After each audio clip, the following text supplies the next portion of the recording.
Hi everyone, Dr. Sigmon here. It's our last week together. This is week 8, so you'll be finishing up the term this week. I posted some pictures right here for you to see what I've been doing over the last 3 days. I mentioned on my week 7 video that I would be out of commission, off the grid for 3 days, and this is where I went. I flew to Boston and went out whale watching on Sunday morning and Monday morning. And these are 2 of the pictures that I got. I wanted to show you what I saw. These are humpback whales, and in the picture on the left you see the mother's tail, and the mother's name is Pinball. Pinball's tail is coming up into the air, and if you look closely to the left of that, you can see her calf blowing and gathering up more oxygen for another dive. So that was very exciting to see a mother and a calf humpback whale. The bottom right, you see a different humpback whale and the tail coming out of the water. That's really how close it was. It was absolutely amazing to get this close to these majestic animals. We also saw a minke whale. I didn't get a picture of that one because it came up and went down about as fast. And we also saw some bluefin tuna that were schooling and swimming so fast in the water and jumping up out of the air into the air from the water. It was amazing. We went out from Gloucester, Massachusetts. That's why, of course, I flew into Boston. And if you ever get a chance to do that, it is just a once-in-a-lifetime thing to see.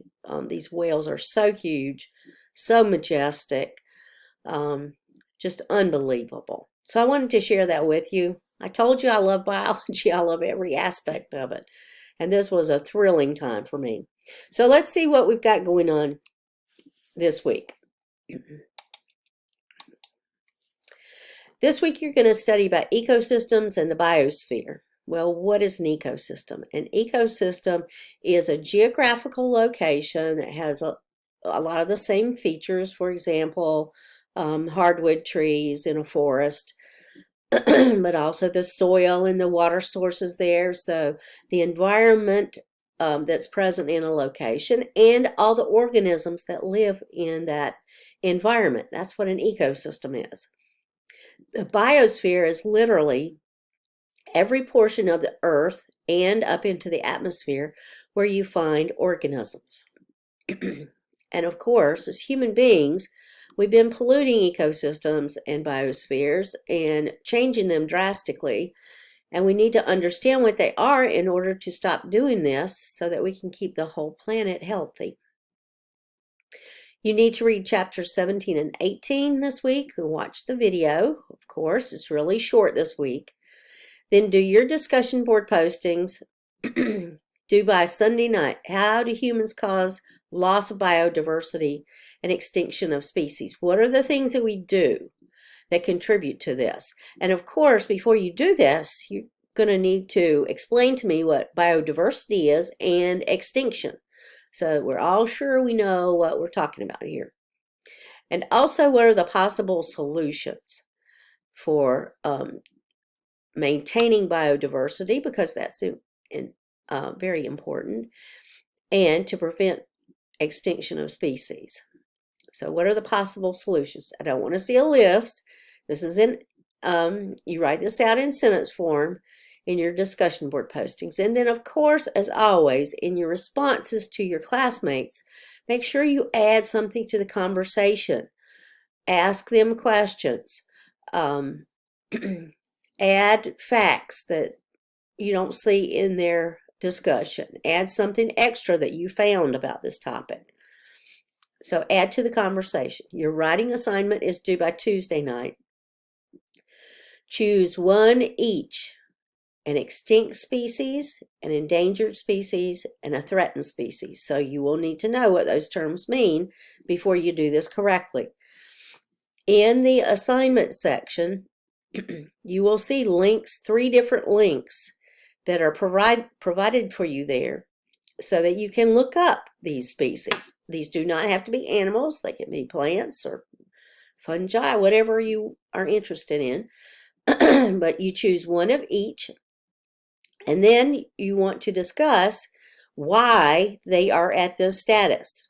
What is it that contributed to this organism being put into this particular category? So what factors contributed to their status?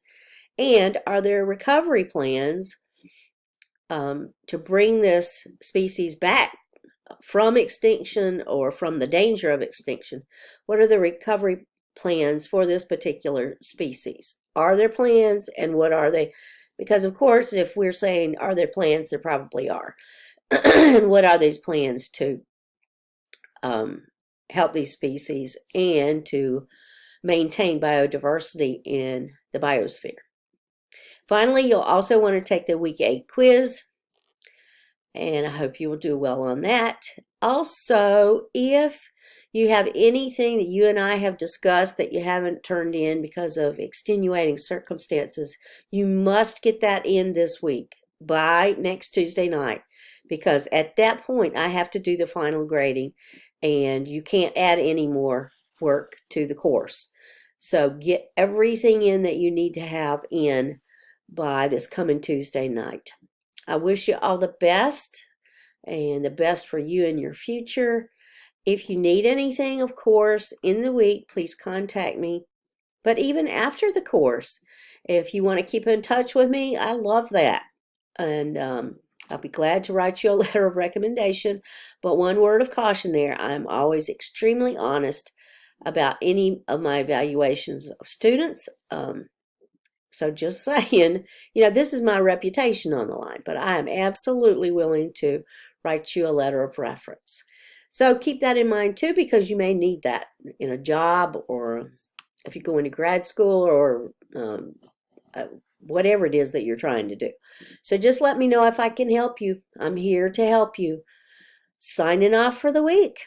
It's Dr. Sigmon. You guys have a good one. Bye.